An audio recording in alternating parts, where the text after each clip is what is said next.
Have you ever found out the person you trusted most with your own company had a hidden decade-long connection to your husband?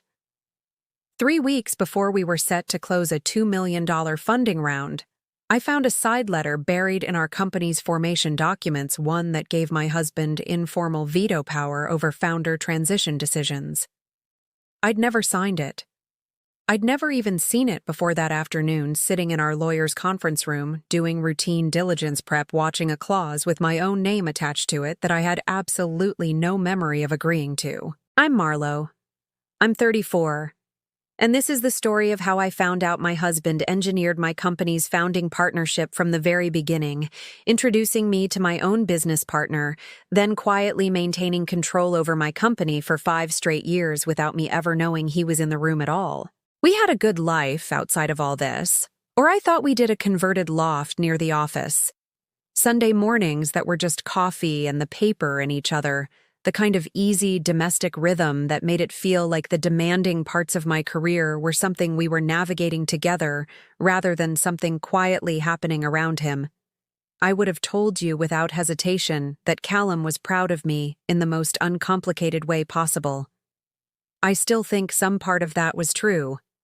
It just turns out pride wasn't the only thing he was quietly holding on to.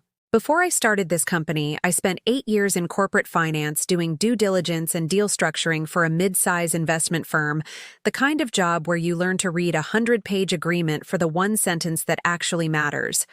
I know exactly what a clean cap table looks like, exactly what a side agreement is supposed to disclose, exactly how quietly a company's real power structure can end up looking nothing like its official one.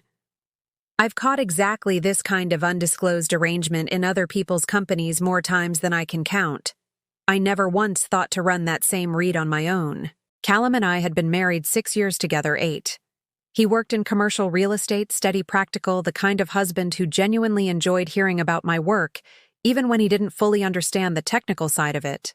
Asking good questions over dinner that made me feel like what I did actually mattered to someone outside the office.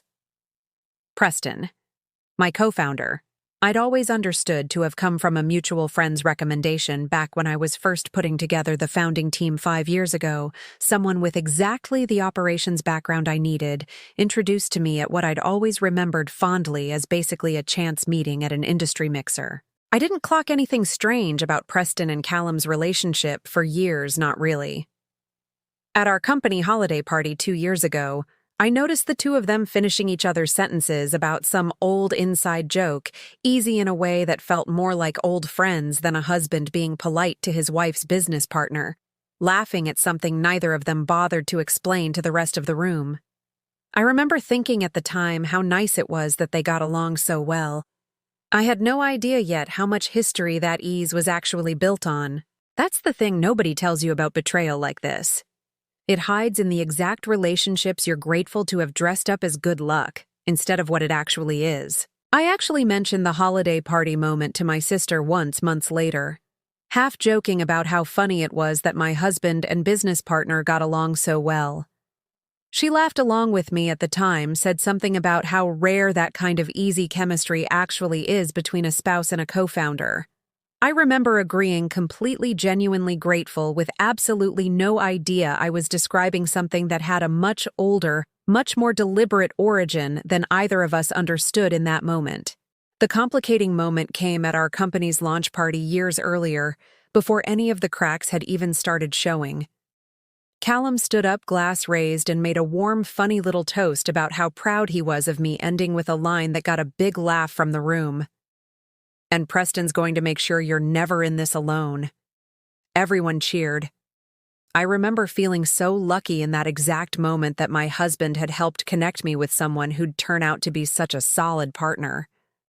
I had no idea yet how literally, how permanently he'd meant that sentence. I need you to understand something before I keep going, because it matters for everything after this. I didn't start pulling on this thread because I stopped trusting Callum or went looking for a reason to blow up my own marriage 3 weeks before an enormous funding close. I started because a woman who spent 8 years catching exactly this kind of undisclosed arrangement for other people's companies cannot sit across from her own lawyer, staring at a clause with her husband's name quietly folded into it, and just let that go unexamined. I remember sitting in that conference room afterward, our lawyer still talking, her voice going distant and underwater, while I reread that clause maybe 6 times trying to find a version of it that meant something other than what it very plainly said. There wasn't one. Legal language doesn't soften just because you're the one it's describing. The escalation didn't come in order. It came in pieces out of sequence the way real evidence actually surfaces, instead of the way it does in a story someone's cleaned up afterward. I pulled the side letters metadata first, the recent piece the one I'd literally just found. It had been drafted and quietly filed 5 years ago, right around our company's founding, buried in a folder of miscellaneous formation documents that I'd technically had access to the entire time, and simply never had reason to dig through line by line. Nobody reviews their own formation paperwork like it's evidence. You sign it once in a rush of excitement and trust that the version everyone agreed to is the version that actually exists. 5 years. The entire life of my company and my husband had held quiet, informal input rights over its most important decisions the whole time, without a single conversation about it ever happening between us. I need you to know something before I go further, because it recontextualizes everything I've told you up to here. The very partnership I built my entire company on wasn't something I chose freely at all. It was introduced to me, curated for me by the one person who had the most to gain from controlling who I'd trust most in my professional life. I went looking for the older pieces next to the ones that predated the side letter entirely. An old, half-forgotten social media post turned up first a photo from a decade earlier, tagged with both their names, a dorm room, 2 much younger faces grinning at the camera captioned roommate, for life brother for longer. I must have scrolled past that exact caption 100 times over the years, without it ever once registering as anything more than an old friendship. Preston and Callum hadn't met through some mutual industry friend at a networking mixer at all. They'd been college roommates a full decade before I ever met either of them. I sat with that photo open on my laptop for a long time before I let myself keep digging the cursor blinking uselessly in a search bar I wasn't ready to use yet. There's a particular kind of vertigo in realizing an entire chapter of your professional origin story, the one you've told at pitch meetings and investor dinners 100 times, was actually a story someone else had quietly written for you first. The oldest piece, the one that finally made the other 2 impossible to explain away separately, came from an old email account I still technically had backup access to through our company's legal archive. I almost didn't check it. Some tired, self-protective part of me wanted to stop at 2 pieces of evidence, call it enough, and just have the conversation. I'm glad I didn't stop, even though what I found made the whole thing so much worse. An email from Callum to Preston dated almost 6 months before our company officially existed. Subject line, "Simply her idea, you'd be perfect for this." In it, Callum described my early business concept in detail. I hadn't shared publicly yet at that point, and recommended Preston specifically by name as exactly the operational partner I'd need. My husband hadn't just been comfortable with my business partner. He'd handpicked him months before I ever knew Preston existed, and then let me believe for 5 straight years that finding him had been my own instinct. I told my friend Thandiwi about it eventually over coffee, in the vaguest terms I could manage, watching her face carefully to gauge how much I could get away with not saying outright. She's a corporate attorney, sharp enough that the vague framing didn't survive past her second question. Pull the full historical cap table, she said without missing a beat. If Callum's had informal influence this whole time, there's probably a paper trail showing exactly how it's been exercised, not just that it exists. It was exactly the advice I needed, and advice I already knew professionally. I'd just never thought to point it at my own marriage before. I pulled 5 years of governance documents, cross-referencing board meeting minutes against calendar entries I could access through our company's shared systems, spreading printouts across my kitchen table on a Saturday, the way I used to build deal timelines back when I did this kind of work for a living, before I ever imagined needing those exact skills at home. The pattern held quietly consistently the entire time. Major decisions, a key hire, a pivot in our product roadmap. Even the terms of our first outside investment round, each one preceded within a day or two by a private call between Preston and Callum that never once appeared on any official company calendar. I sat with the entire 5-year timeline for 3 full days before I brought any of it to anyone. Printouts stacked neatly on my kitchen table the whole time, a version of myself I barely recognized moving quietly through an ordinary week while carrying that. I kept working, kept prepping for the funding round, calm as anything on the surface, while quietly finishing the most important due diligence project of my career on my own family. There's a particular kind of loneliness in investigating your own company, using the exact skills you built investigating other people's.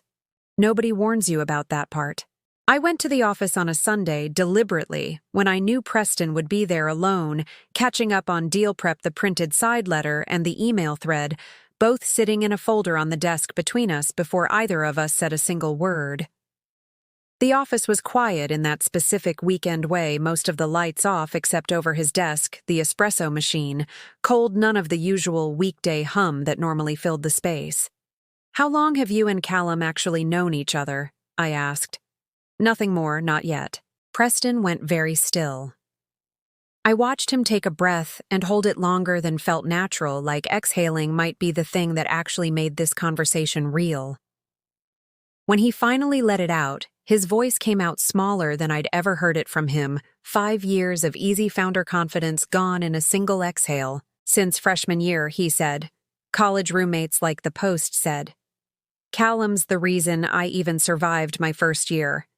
I was a mess back then, barely holding it together, and he basically talked me off a ledge more than once, literally covered part of my tuition one semester when my scholarship fell through.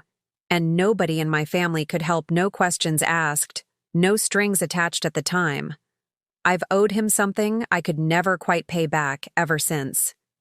So when he came to you with a business plan and told you I needed a partner, I said that wasn't a coincidence. That was you paying him back." "It started that way," Preston admitted. "I told myself once I actually met you, once I saw how good the idea was, that it became something real on its own, that I was your partner because I believed in the company, not just because I owed Callum. I still believe that part is true. But the side letter, keeping him looped in on the big calls, letting him weigh in before you ever did that part, I let keep happening because saying no to him felt harder than saying yes every single time it came up." "Did you ever once think about what that meant for me?" I asked. 5 years of decisions I genuinely believed were mine start to finish. He looked down at the desk for a long moment before answering. "Every time I signed off on looping him in, I told myself it was harmless, just keeping a friend informed, nothing that actually changed what you and I built together.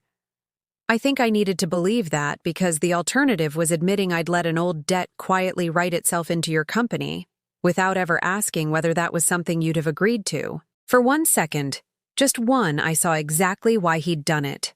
A man so tangled in an old debt of loyalty that he'd let it quietly reshape a genuine professional partnership underneath, never fully choosing either loyalty cleanly, just letting both run at once until they became impossible to separate.